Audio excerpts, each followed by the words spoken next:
Hi there. In this tutorial, we want to discuss the ways that you can utilize the multi-user management feature to allow for additional users in your account to have particular access to the account, all controlled by you, the account owner.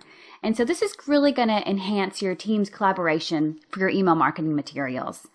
And now before we take a deep look into the feature, we can take a quick look at an example account owner and the different users she may want to allow access to the account. So here you can see we have Kate, our account owner, and the different users that she works with to create and launch her marketing materials. So for example, a copywriter, designer, accountant, blog editor, client, there's lots of examples here.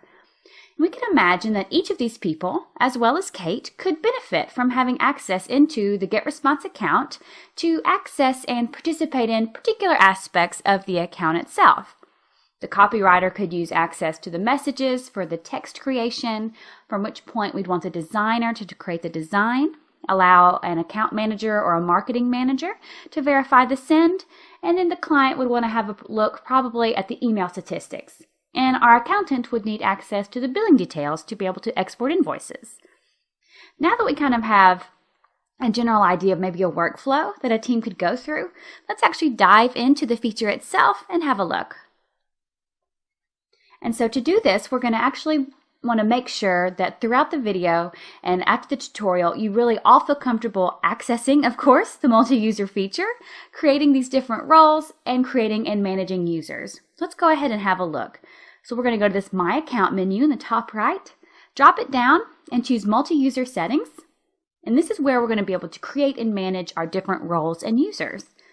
And so as you can see, we already have some roles created in this account. But let's move forward and create a new one so we can actually see how we can create these new roles. So of course, we're just going to click Create New Role. And this is what you're going to do first. You always create a role, and then you can move forward with creating different users for the role. So we've clicked Create Role, so we're going to name it and give a kind of, descriptor for the role. Like I've mentioned a few examples: marketing manager, designer, copywriter, client A, or, some examples here. And there's also, as you can see, some default roles that are going to be, by default included in your account, like design or, marketing manager. Oh, excuse me, those are modified. So default roles that you see here. User roles are things we created. Default are what is here. So account manager, accountant, administrator, things like that. So let's say for this example, we're creating the role for our art director. So I'll give it a name. And then we're going to dictate which aspects of the account and to what capacity this role will have access. And we can kind of imagine what areas of the account would be important for such a position like an, art director, and which ones would not. So the user that you assign to the role of art director, these are the different accesses to the account that they're going to have. So you see that we could actually block this user from particular areas of the account. We could give them a view only privilege to particular areas of the account, or both the view and edit privilege. And so for art director, for sure, we would be giving them view and edit access to my newsletters. So you can see that's how that is set up here by default. And by default, you can see these things are already selected, so you just be moving them around.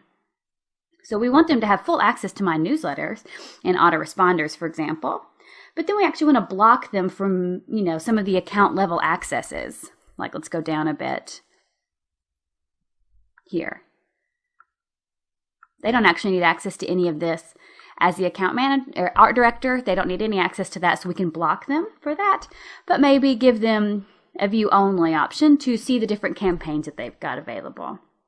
So this is just a way for you to click through and really think about, for the particular role you're creating, what accesses and to what capacity you want them to have access to.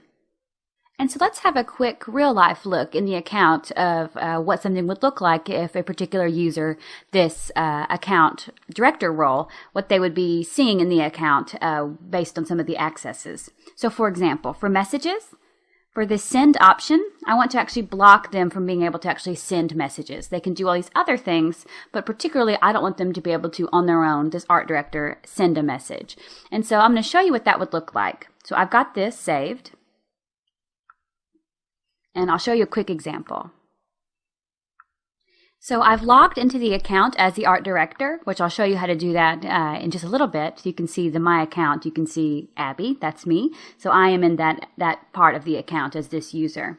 So I'm going to go to Messages, Create Newsletter, and I'm going to go through this pretty quickly because this is not about the newsletter, but to show you this access.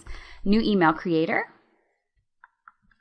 So I'll do Sending Block Test. Check this out. We'll go to the next step and choose a template, or the art director maybe would be designing our own. So we've got some pre-designed templates here. Let's see, I'll choose this one just for an example. So we would be doing our editing. We would be creating this message as we normally would, this art director, or, having a look at what it's looking like.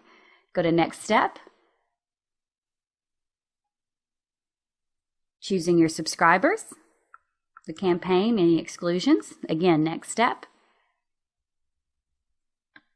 And send for approval. So normally, if you're familiar with this process, you could see the option to schedule or send now. And so again, because this sending feature is blocked for this particular role, there's not the option to actually send the message. So they would simply click send for approval.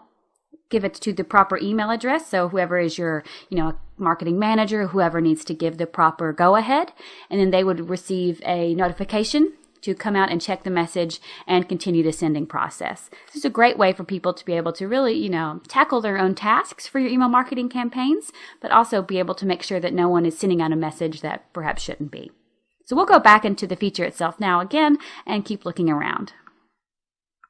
So remember, we left off last with kind of finishing off the creation of this role of the art director and the different accesses that they have. So let's say that we're good, that we've had a look, and this is all of the proper accesses that we think this person should have.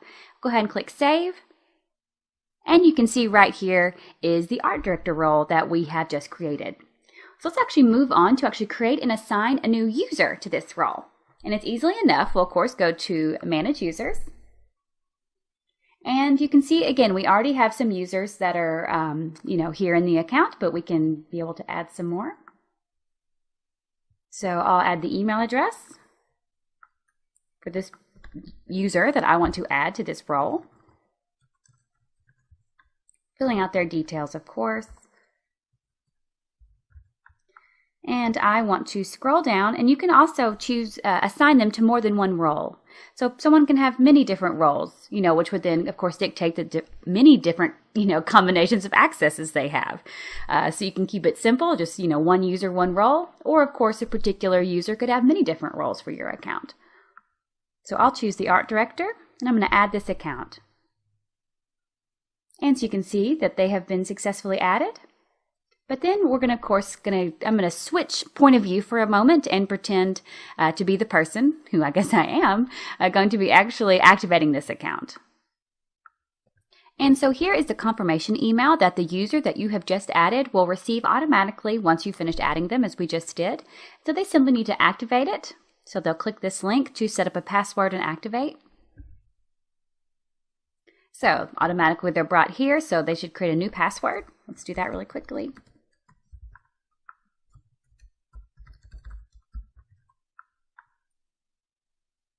And then they'll be able to log in using their email address that is associated with their user account, their new password they just used. Oh, whoops, sorry. brain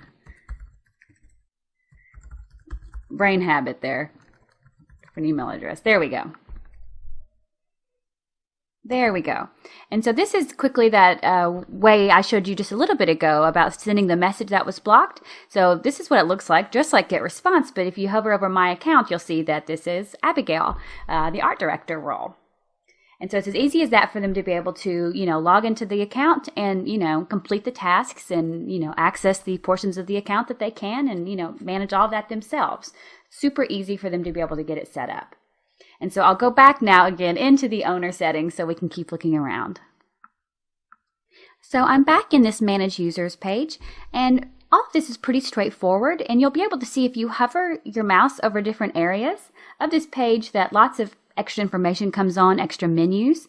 So from this page and for the different users you've added, With this actions menu, you can, of course, edit the details for them. So like the phone number and email address that you provided or their name.